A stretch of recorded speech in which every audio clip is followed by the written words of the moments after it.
I think you just need to purpose to love unconditionally. And then when you try that, things will start to fall into place. Just organically. Yep. Hello, welcome back to Yours, Mine, and Ours. I'm Cammie. I'm Trent. And Anita.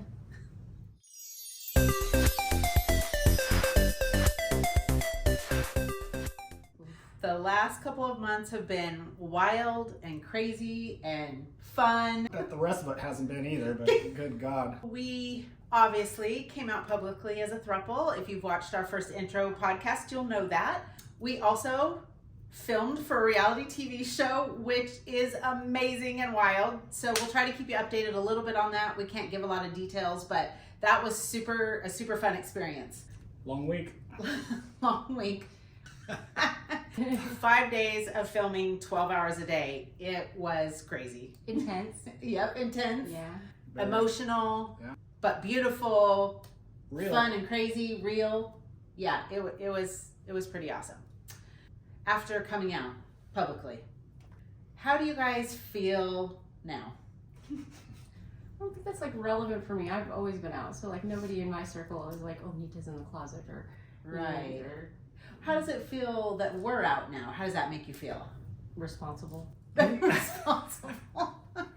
Amen to that. It feels freeing to me. That Although helps me. Cam is Yeah. probably the real reason why we're out. Why?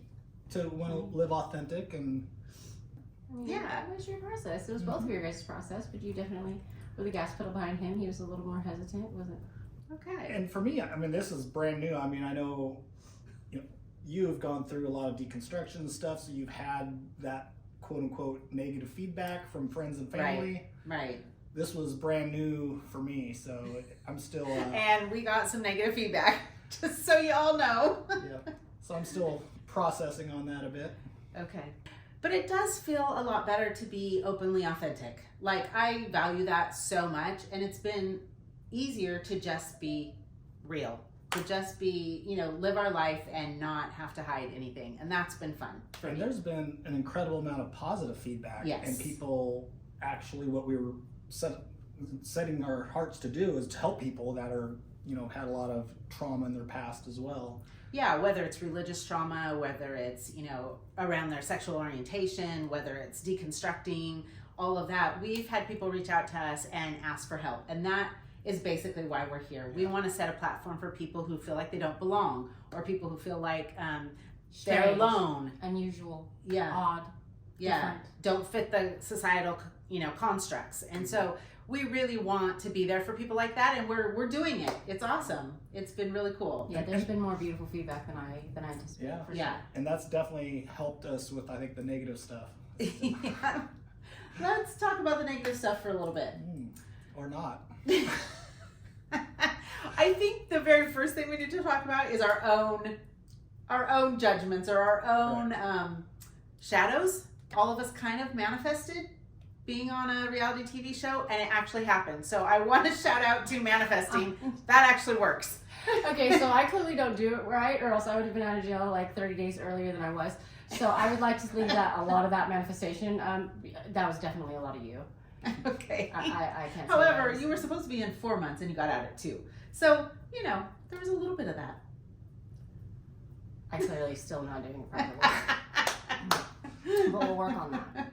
One of the hardest things for us was to actually face our own shadows. So, it's one thing to come out beautifully and just look beautiful and everything's just great, but it's another thing to come out with all of your vulnerabilities, mess, because that's being authentic. I mean, this isn't always perfect. We don't always get along. We don't always, make the best decisions. So it's still a high number. I mean, our success rate is still a high number. So hypothetically, say there's a casino game that you can play, and 70 to 80% of the time that you go play that game that you're gonna win. You'd go fucking play that game every day of the week. You know what I mean? So True. I mean, the odds are still in our favor, and we're still, we still operate at a higher success rate. And if we're like a place of like heart health, brain health, soul health, Communication, then all that. then more than half of the monogamous relationships that I know of. Yeah. So. I mean, a really interesting point is sometimes the shadow parts of you can think, hide them, don't let anybody see. That way I'll stay safe. But actually, when you bring your shadows out and you yourself learn to accept or love that shadow, it's amazing how many people rally around you because you're human just like them, and people are like, this is beautiful too. So I feel like we all went through that process, and we all got to see that we are beautifully human, and people are there for us when we're authentic, just like we want to be there for people who need to be authentic. So Some of us are still going through that process. Yeah, it's one thing to you be aware of it, maybe okay in yourself for doing something or being something, but then when it's exposed to broadcasted everybody, everywhere. it's a whole new ballgame. Mm-hmm. It's quite the petri dish. Yes, and I mean, it's going to be a year before the show comes out, like June of 2026. So we still have some time, and I'm sure that our shadows are going to be exposed then too, and we'll go through this process again. I have no doubt. It's actually been wonderful and amazing and freeing and lovely. We're gonna have a watch party. We are going to have a watch party, and so any of you around where we live, we can all watch it together at the same time. And we can all be humiliated at one time. I won't be there. You won't be there. I won't be there. She's still trying to face her shadows.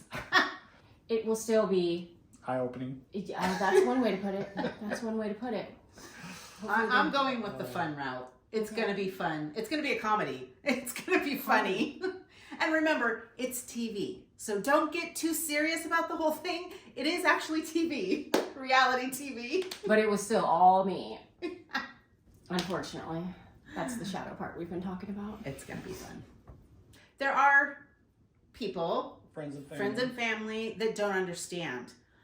or just don't agree, which is totally fine. You We're know, okay if different you don't. belief systems. Yeah. Right, that we're whole not trying to thing, convert yeah. everybody. Right. It's okay if you don't agree. We're totally fine with that. It's the ones who don't understand but don't even ask any questions. I think it's harder with the judgments with people who don't know us or think they know us, but they've never even asked us. You know, tell me about your story. Tell me how you got here. Tell me, you know, anything. Like, there's just been a lot of silence and nobody asking questions but judgment. So that's been kind of hard for us to deal with. I expected that much. That I expected. Yeah, I guess I didn't expect it as much. I thought people would want to No. at least listen and try to understand, and we didn't get a lot of that.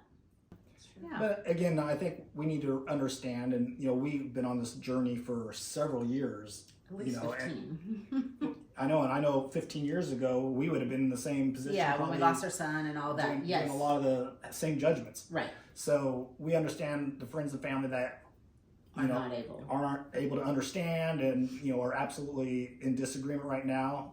We can have some grace for that. Yeah. Yeah. There's plenty of grace, and I mean that comes in abundance, and it's like everlasting. It's like doesn't run out or anything, but it's definitely just the prearranged dispositions that everybody's going to have with conclusions that they're going to draw on their own, and the story. It's kind of like they're narrating my story without any kind of blueprint at all Yeah. of even knowing me. Just you know, this is the stereotypes or the boxes that I don't fit in or whatnot, and that's going to be Right. what is used to describe me, and that's just the most disappointing part of all. Right. I'm sure there's been lots of other people ahead of us that have felt the same way. Sure, You know. there'll be lots more after us too. Yeah. Yeah. And again, we have a certain audience or whatever that it will reach to. And Yeah. obviously, we're going to go through friends and family that are in, you know, objecting and everything else, but we just don't want to have it derail us towards our goal. Yeah. And it was beautiful to be able to share our hearts. Even on TV, we shared our hearts. It was beautiful. It actually turned out much better, I think, than any of us anticipated. It seemed like they really captured our hearts. Yeah. For me, being authentic really means being fully human. And that might sound funny, but me growing up most of my life, I was afraid. The culture I grew up in, you weren't allowed to be human. Like, emotions were vilified. I mean, they were fleshly, you know, anything of the world, I'm talking anything, was also a sin, you know, to want anything in the world or to be worldly at all, you know. So it felt like growing up, I really couldn't be human. I mean, it wasn't even okay to make a mistake, you know, and to learn and grow from that. So for me, being authentic, I just get to show up fully human in my mess, in my glory, in my whatever. If I'm having a bad day, if I'm having a great day, I just get to show up and get to feel like I can be me and those around who understand authenticity and they're not afraid of their own shadows and all of that, I feel like it opens a door for compassion and empathy and love when you can be authentic, because you realize we're all human and we all make mistakes. And I think even in our relationship, that's helped so much. You know, one of us will have a bad day, or one of us, you know, will yell at the other or whatever, and we get to be authentically human, and it's okay if someone has a bad day. And it's not the end of the world. It's not the end of the world, and we get to lift each other up. You know, I think there's been no room for feelings in society because everything's taken so seriously. Right. And everything is like a damn all, you know, end of the world, you know, scenario, rather than just, like you said, humanizing making mistakes, as far as just like we fear what we don't understand, we want what we're not supposed to. I mean, if there's no room for that, then there's no room for humanity. And I think that's like technology is why technology is thriving and humanity is dying. It's just we've made it too easy to not feel. Yeah. And Not feel, not be present, all those things. It's actually been interesting for me to think about it, because I honestly haven't really thought about what is it to live authentically, and as I've really been pondering it, and for me it's actually choosing not to take the easy road of what you've just been told to do your whole life, which isn't necessarily wrong, but a lot of you might find yourself doing things that really in your heart you don't agree with, but you do it anyways just to be at peace with yourself and other people with regards to maybe the expectations that are on you. You know, so for me, it's been really kind of, why am I doing what I'm doing? Why am I living the way I'm living? You know, is it truly my passion and what I believe in, you know, or is it just something that's been put on me, maybe from an expectation standpoint? So I've had to really kind of look at that and say, you know, why am I doing what I'm doing? And what is that? Awesome. I mean, I challenge everybody listening to challenge everything that you've ever been told. Any information that you receive within this hour's time, challenge it and like check in with self and be like, well, how do I feel about that? Now, how does the world feel about it? Like, do you remember when you thought for yourself? When did we ever think for ourselves? I mean, before we were told what was good, what was bad, what was okay to think, what was not okay to think. You know what I mean? Look inside yourself and check your moral compass. I call it like your Jiminy Cricket, and everybody's got it. You know what I mean? And then then you know what you get to do? Then you get to check your moral compass, because your moral compass could be foundationed on something that are just lies. They're lies. I've had to go so deep to uproot so many things when I was laying things at your feet that didn't belong to you. You mean? And I had to go like fact check everything. And it's just like, oh my God, that piece of shit on your white carpet, that's mine. It belongs to me. It's not yours after all. You know what I mean? So just challenge and probably an hour is probably even too much. Because you're going to have so much information. You're going to have so much information. An hour, shit, try 10 minutes. 10 minutes. Just take your brain out of the societal norms of what you've been told to think. And think for yourself for 10 minutes a day and see how mentally exhausting it is. Yeah, on that note, we are mentally and physically and everything exhausted this week. Chronically fatigued? Yeah, no shit, right? We've had a full-on last couple months, and it's a little bit of time for us to breathe now and just relax a bit. Life's been on fast forward. Yes, it's been on fast forward. We're slowly decompressing. And as soon as we decompress, it'll be right back up again. Yep, more filming. Yep. It's not that far away. It's really not. So for me also, being authentic has really helped me with my relationship with my kids. I think because we grew up in such a legalistic, religious environment, you know, that's obviously how we started raising our children. And to hear my children have some of the same hardships or blocks blocks in the way of their progress or their healing. Let's call them hurdles. Hurdle, yeah. Okay. There's like a other side of a hurdle. When you say a block, it feels like a brick wall. Some of mine were brick walls, but that I had to smash with a hammer. But just being able for me to be authentic with them, it has allowed them to also be very open and authentic with us. And it's so interesting how much empathy and compassion and unconditional love just flows when you open the airways of love and authenticity. I do feel like when we are afraid or we don't seek to understand or anything like that, that blocks that ability to actually be able to be open to maybe new ideas, open to empathy for others, open for compassion. So I guess that's something that I would challenge people, is to actually try and live a little bit more authentically and watch how much compassion and grace comes your way and how much you're able to see better through compassion, empathy, and grace. But you got to be brave. It takes bravery to walk authentically. It takes a really lot does. of bravery. And it takes a lot of not giving a fuck what people think. You know what I mean? Yeah. And then there's a delicate balance to that, because you don't want to be like me and be a complete cunt. I mean, because that doesn't serve anybody well. There's definitely a happy medium. I haven't found it yet, but I'm working on it.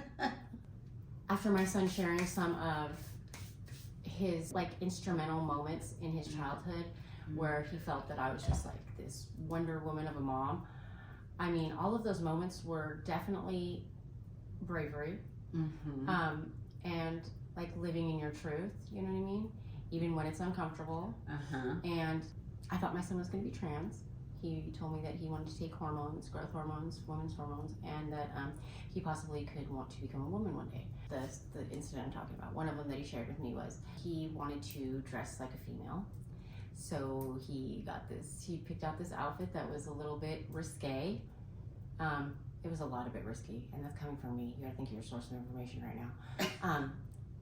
Thigh high, rainbow thigh highs, coochie cutter shorts, and my son is like 6'1", in coochie cutter shorts. Get some, okay? And a crop top and a rainbow sweater. It's a nice looking kid. Yeah, imagine in rainbow. I mean, he's effervescent. But no, it was profound for him, because he said he got all dressed up. His Auntie Carmen came in and did his makeup because he wanted to wear makeup that day. And he's, so after we're getting dolled up, he hits me with, let's go somewhere. And I was like, where do you want to go? And he was like, the mall. And I was like, so all of a sudden I had all these checks in my spirit of oh my God, I have to walk down the mall with this kid. And you know what I mean? So, I fucking soldiered up. I put my fucking proud mom button on, my rainbow proud mom button on, and I fucking put on my free mom hug shirt, and I fucking ventured out to Mount Shasta Mall with my kid. And to see and hear in his voice the level Years later. Yeah. Years later. Years later. Needs to say, he's not trans and he's still a young man. But how profound that moment was for him. Right. To hear that, and the sincerity in his voice, and the validation he felt, and all of those things, that he was like, I was seen, and it didn't matter what form I was seen in. Right. You claimed me as yours, and Right. how much that meant to him. I can just if you have any kind of different child, I mean, whatever the child may be, if it's a little odd, whatever the case, eat bugs, smells crayons, I don't know, who gives a fuck? I mean, whatever, love that kid, man, and just shout it from the rooftops, this is my kid. As odd, as strange, as unusual, or different he may be, she or she, whatever the fuck. Right. Love your kids, man. It'll stop child suicide, fucking, all of that. depression, identity crisis, just all kinds of those things can be absorbed by just love. Yeah. Empathy, understanding, and grace. Yeah, I mean, through this journey, very interestingly, I have gotten to feel what it feels like to have somebody use racist things against you. I mean, I probably grew up so white privileged, I didn't even know what it was like. But I actually, just for braiding my hair, I actually got to feel how it felt for somebody to think you're less than because my hair's braided. African American culture. I was shocked at how I was treated. Also, coming out as a throuple, I also feel like I have gotten, messages or, silence or different things coming at me that I would imagine a gay child, a trans child, any of those who don't feel comfortable in their own home. They don't feel safe in their own home. They can't talk about it with their parents. They can't, I have felt the weight of that as well. And it's nothing even close to what they might feel, but just knowing how that might impact them has so changed how I want to show up for anyone. My children, my grandchildren in the future. I want to be the one that loves, unconditionally, like we were told God does, without judgment, without amen to that. any of that. Amen to I that. I am going to embody that, and I have started embodying that. And if we as humans can embody that, I think this world will be such a better place. And all of the experiences I've had so far, I'm so grateful for. It's being able to step into somebody else's shoes and see what it feels like to be them. And that is where empathy and compassion and all that grows. And I wouldn't trade it for the world. And that doesn't just go for like sexuality or anything. It's anything different. Anything that's outside the societal norms. When you see a homeless person, try to identify with that person and realize like what it would be like to be homeless if you've never been homeless. Right. What it would like to be like to not have a bed to sleep in. Just see yourself in anybody that you look at as a mirror. I don't know, them just being a further reflection of humanity. Yeah. You know what I mean? Because we are all one. We are all one. We are all humans. Like if we could get that. I mean, I think that's one of the societal powers that they have is to keep us separated, because united we stand and we are stronger together than we are apart. And I mean, and for this journey, if that's all we learned for this journey, it was worth it. Like, I mean, just step outside of what you've been told, what you're living in. Try to see life from somebody else's perspective. I mean, it doesn't even have to be something scary. Just try to think, what would it feel like if I grew up in a different country? What would it look like if I was, a single child and I grew up in China? Or what would it feel like if I was, living in a village in Africa? Just try to see a different perspective than the one that you grew up in. It'll help us all. It'll help us all. A very interesting thing happened when I became much more authentic and real with my kids. It opened up a door for us to connect so much deeper than we had in the past. And realizing when they were little, I lived in the fear of not being good enough, fear of not, being good enough to go to heaven, not being good enough for my church community, all of that, to where it actually caused the side effect of all of that made me a perfectionist. And I was OCD about perfection. And hearing my kids now, as they're all older, realizing that damaged them way more than me being authentic and opening up about my mistakes and who I am and how I don't measure up.